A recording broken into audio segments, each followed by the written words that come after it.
North east സീരീസിന്റെ അടുത്ത എപ്പിസോഡിലേക്ക് എല്ലാവർക്കും സ്വാഗതം. ഞാനിപ്പോൾ ഉള്ളത് അസമിലെ ദുബ്രി എന്ന് പറഞ്ഞൊരു സ്ഥലത്താണ്. ഇവിടെ രാത്രിയാണ് എത്തിയത്.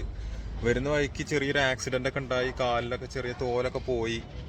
പിന്നെ അവിടെ റോഡിന്റെ സെന്ററിൽ എന്താ വർക്കുകളൊക്കെ നടക്കുകയാണ്. നല്ല ഇരുട്ടുമുണ്ട്. ഒരു സൂചനക്കുള്ള ഒന്നും വെച്ചിട്ടില്ല, റിഫ്ലക്ടറോ കാര്യങ്ങളോ ഒന്നും വെച്ചിട്ടില്ല. അങ്ങനെ പെട്ടെന്ന് ഇത് കണ്ടപ്പോൾ ഞാൻ റോഡ് അവിടെ അവസാനിച്ചു എന്ന് വിചാരിച്ചു. ബ്രേക്ക് ചവിട്ടി, അങ്ങനെ സ്ലിപ്പായി പോയി. പിന്നെ കുറെ നിരങ്ങി പോയിട്ട് കാലിലൊക്കെ തോല് പോയി. പെട്ടെന്ന് ആളുകളൊക്കെ നാല് ഭാഗത്തുനിന്ന് ഓടിക്കൂടി. ഞാനിന്ന് ഒന്ന് നോക്കിയപ്പോൾ വേറെ കുഴപ്പങ്ങളൊന്നുമില്ല. അങ്ങനെ ആളുകളൊക്കെ വണ്ടി നിവർത്തി വെച്ചു.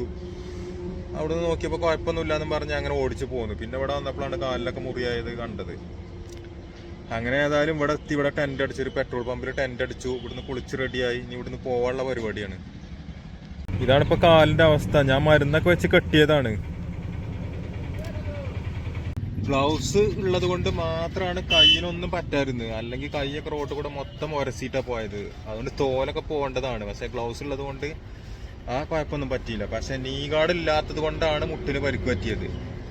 ഷൂ ഇട്ടുകൊണ്ട് കാലിലും പരിക്ക് പറ്റില്ല. ഷൂ ഒക്കെ ഉരസി പോയിട്ടുണ്ട്. ഷൂ ഇട്ടുകൊണ്ട് കാലിലും പരിക്ക് പറ്റിയില്ല. പിന്നെ ഹെൽമെറ്റ്, ജാക്കറ്റ് ഇതൊക്കെ ഉണ്ടാവുകൊണ്ട് വേറെ കുഴപ്പങ്ങളൊന്നും പറ്റിയില്ല. മുട്ടിന് മാത്രം ഒരു പ്രൊട്ടക്ഷൻ ഉണ്ടായിട്ടില്ല. അതുകൊണ്ട് മുട്ട് ഉരസിപ്പോയി, തോലും പോയി. അസമിലെ പെട്രോൾ പ്രൈസ് 99 രൂപ 18 പൈസയാണ്. ഡീസലിന്റെ റേറ്റ് 90 രൂപയും 38 പൈസയും. കുറച്ചുകൂടി മുന്നോട്ട് ഓടി വന്നപ്പോൾ കണ്ട കാഴ്ചയാണ് ഒരു പാടത്ത് ഇഷ്ടം പോലെ ആമ്പൽപ്പൂക്കൾ വിരിഞ്ഞു നിൽക്കുന്നത്. ഞാനിപ്പോൾ ഇങ്ങോട്ട് ഇറങ്ങി വന്നതാണ്.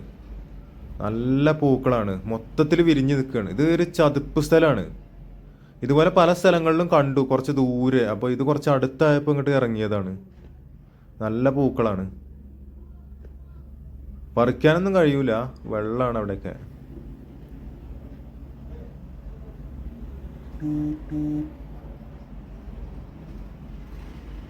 കണ്ടില്ലേ, ഫുള്ള് പൂക്കൾ വിരിഞ്ഞത്.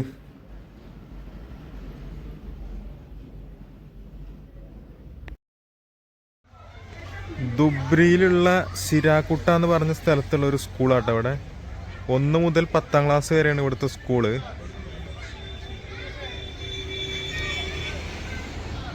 മുള കൊണ്ടുള്ള വേലിയൊക്കെയാണ് ഇവിടെ കെട്ടിയിട്ടുള്ളത്.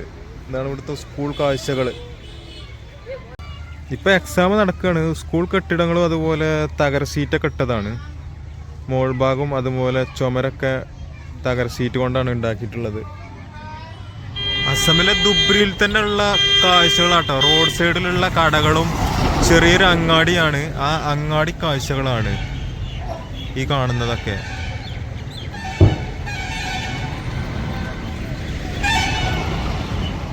ഇലക്ട്രിക് വണ്ടികളാണ് ഈ കിടക്കുന്നതൊക്കെ. ബാർബർ ഷാപ്പ് ഉണ്ടത്. ഇവിടെ ബാർബറാണ് ഇദ്ദേഹം. നാം ക്യാ ഭയ്യ? ഓൽജുൻ. ഇദ്ദേഹത്തിന്റെ ബാർബർ ഷാപ്പാണിത്. ഇത് മറ്റൊരു ബാർബർ ഷാപ്പാട്ടാ. ഇവിടെ ഓരോ ഭായിമാരിക്കുന്നുണ്ട്. Hello, hi. मैं केरला से. अच्छा है. Okay okay okay okay. Okay okay. അപ്പോൾ ഒരു ബാർബർ ഷാപ്പാണിത്.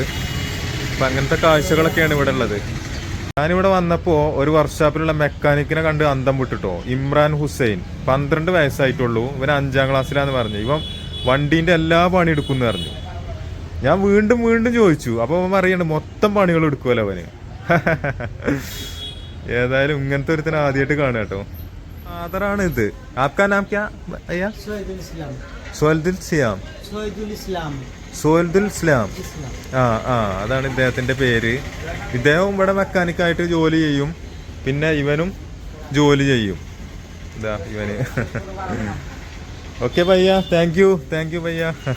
പലതരത്തിലുള്ള മധുര പലഹാരങ്ങളും ഉണ്ട് കേട്ടോ. ബേക്കറി ഐറ്റംസ് ഫുള്ള് വെറൈറ്റിയാണ്. നല്ല കളർഫുള്ളാണ്. ഒരു ബേക്കറി കടയാണ്. ഇവിടുത്തെ ഈ ചെറിയ അങ്ങാടികളിലുള്ള കാഴ്ചകളാണ് കേട്ടോ. ഇതൊക്കെ ചെറിയ ചെറിയ കടകള്, ഫാർമസി. ഇതൊരു ഫാർമസി. അങ്ങനെയുള്ള കടകളാണ്. കുട്ടികളൊക്കെ സ്കൂളിൽ പോയിക്കൊണ്ടിരിക്കുകയാണ്. അത്യാവശ്യം കുഴപ്പമില്ലാത്ത മാർക്കറ്റാണ് ഇത്. അടയ്ക്ക വെറ്റിലൊക്കെ വിൽക്കുകയാണ് കേട്ടോ ഇവിടെ. ഇതവിടെ ഉണ്ട് അടയ്ക്ക വെറ്റില പച്ചക്കറികൾ. ആയ്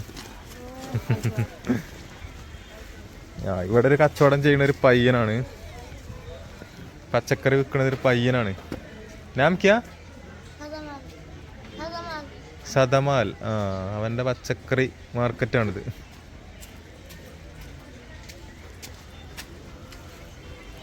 അപ്പോൾ ഇതൊക്കെയാണ് ഇവിടുത്തെ ആസാമിലെ കാഴ്ചകൾ. സാധാരണ ഒരു ചെറിയ അങ്ങാടിയിലുള്ള മാർക്കറ്റിലെ കാഴ്ചകൾ.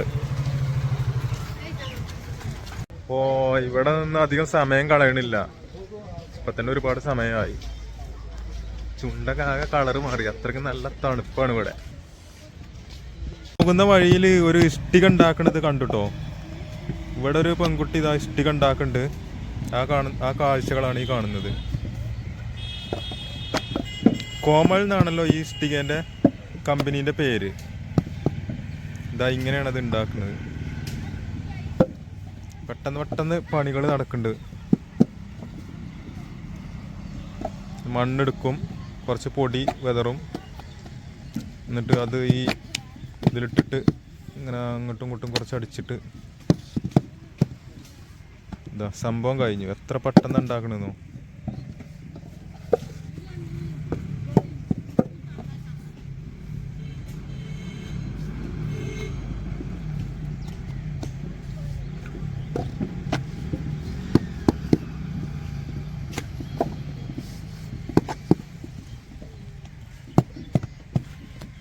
പെട്ടെന്ന് ഒരു ഇഷ്ടിക ഉണ്ടാക്കുന്നുണ്ട് കേട്ടോ.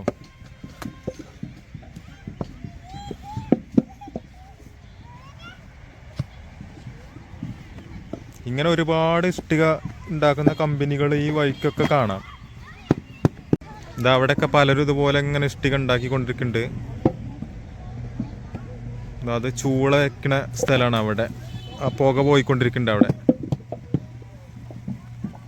ഇതുപോലത്തെ സ്ഥലങ്ങളാണ് ഞാൻ പല സമയത്തും കണ്ടിട്ടുള്ളത്. രാത്രിയൊക്കെ ലൈറ്റ് ഇട്ടിട്ട് കണ്ടിട്ടുള്ളത് ഇതാണ്. പക്ഷെ ഇപ്പോഴാണ് അടുത്ത് വന്ന് കാണാൻ പറ്റിയത്. ഇതാ ഈ കളിമണ്ണ് മുഴുവൻ എടുത്തിട്ട് ഇതുപോലെ ഇഷ്ടിക ഉണ്ടാക്കി കഴിഞ്ഞാൽ ഒരു 1000-2000 രൂപയൊക്കെ ഒരു ദിവസം കിട്ടുമെന്നാണ് പറഞ്ഞത്. ഇത്രയും ഉണ്ടാക്കണം ഈ മണ്ണ് കൊണ്ട്. ഫാമിലി ആയിട്ടാണ് കേട്ടോ കട്ട ഉണ്ടാക്കുന്നത്. സ്ത്രീകളും കുട്ടികളും വയസ്സായ ആളുകളും പല പ്രായത്തിലുള്ള ആളുകളാണ് ഒരുമിച്ച് ഇങ്ങനെ കട്ടയൊക്കെ ഉണ്ടാക്കുന്നത്. ഇങ്ങനെയൊക്കെ ഉണ്ടല്ലോ, ചെറിയ പ്രായമുള്ളൂ പക്ഷെ ഇവൻ കട്ട ഉണ്ടാക്കണ കണ്ടില്ലേ. ഇങ്ങനെ ചെറിയ കുട്ടികളൊക്കെയാണ് ഇവിടെ കട്ട ഉണ്ടാക്കണത്. സ്കൂൾ നെയ് സ്കൂൾ നെയ്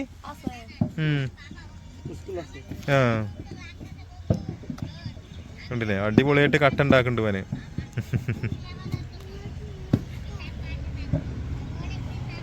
മിക്ക ആസാമീസ് വീടുകളും ഇതുപോലെയാണ്. അവരെ വീടിന്റെ അടുത്തു കൂടെ ഇഷ്ടം പോലെ പച്ചക്കറി കൃഷിയൊക്കെ ഉണ്ടാവും. ഇവിടെ വന്നപ്പോൾ വെസ്റ്റ് ബംഗാളിലൊന്നും അങ്ങനെ കാണാൻ കഴിഞ്ഞില്ല. പക്ഷെ ഇവിടെ നല്ലൊരു പച്ചപ്പൊക്കെ ഉള്ള സ്ഥലങ്ങളാണ് ഈ ആസാം. മുള കൊണ്ടുള്ള വേലി ഉണ്ടാവും, അതുപോലെ പച്ചക്കറി കൃഷി ഉണ്ട്.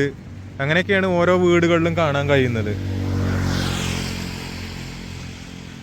നല്ല രീതിയിൽ പച്ചപ്പുണ്ട് ഇവിടെയൊക്കെ.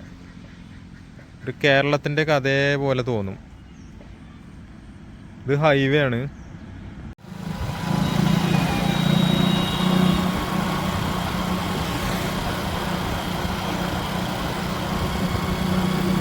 കുറച്ച് ചോറ് കഴിക്കട്ടെ. അസമീസ് ഫുഡാണ് കേട്ടോ, ആദ്യത്തെ ഫുഡാണ്. ചോറുണ്ട്, കടലുണ്ട്, പിന്നെ പരിപ്പ് കറിയാണ്. ആസാമീസ് ബിരിയാണി എന്നൊക്കെ പറഞ്ഞത്, സാധാ ചോറാണ്.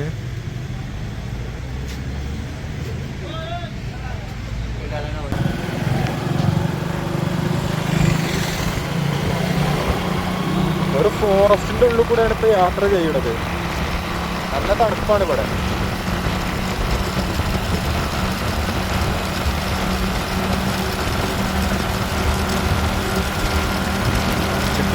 സെയില് ചെയ്യാൻ വേണ്ടി വന്നൊരു വണ്ടി കേട്ടോ. ഇതിൽ കണ്ടില്ലേ എത്രങ്ങാനും സഞ്ചികളും പെട്ടികളൊക്കെയാണ് ഇതിൻ്റെ ചുറ്റും കെട്ടി വെച്ചിട്ടുള്ളത്.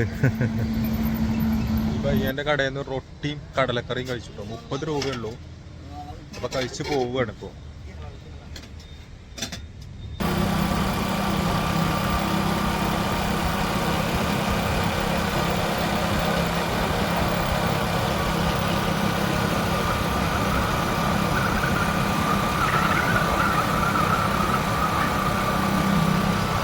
കിക്ക് ബോക്സിങ്ങിന്റെ പ്രാക്ടീസ് നടന്നുകൊണ്ടിരിക്കുകയാണ്.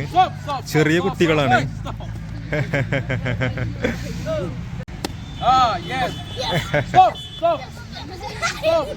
പുതിയ കുട്ടികളാണ്, ഇവരിപ്പോ ജോയിൻ ചെയ്തിട്ടുള്ളൂ എന്നാ പറഞ്ഞത്.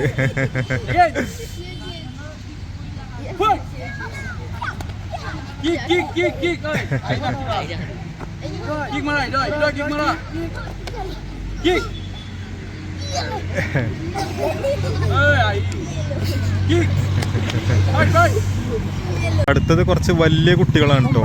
അടുത്ത മത്സരം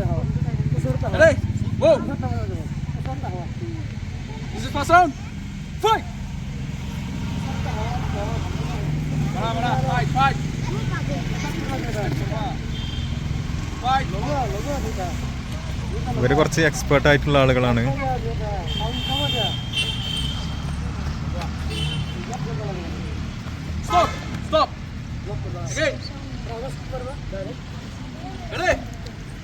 നല്ല ഫൈറ്റിംഗ് കേട്ടോ.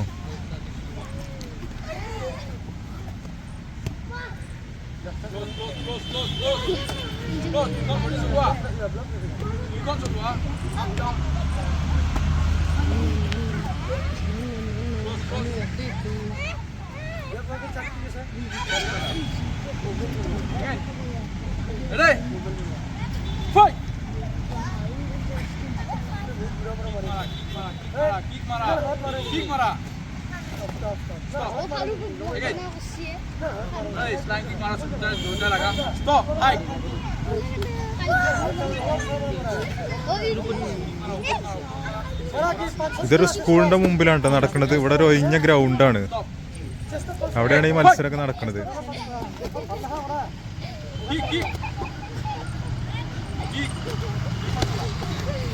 നല്ല മത്സരമാണ്.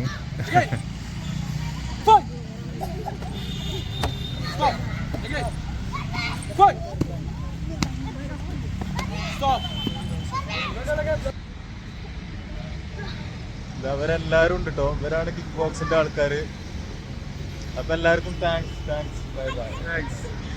അങ്ങനെ രാത്രി 9 മണിയായപ്പോഴേക്കും ഗുവാഹട്ടിയിലെത്തിയിട്ടുണ്ട്.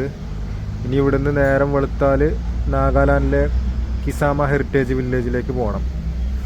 ഇനി ഇവിടുന്ന് അങ്ങോട്ട് ഏകദേശം 300 കിലോമീറ്ററോളം ഓടാനുണ്ട്. അത് നേരം വെളുത്ത ഉടൻ തന്നെ പോകണം. അപ്പോൾ അതുവരേക്കും ബൈ ബൈ.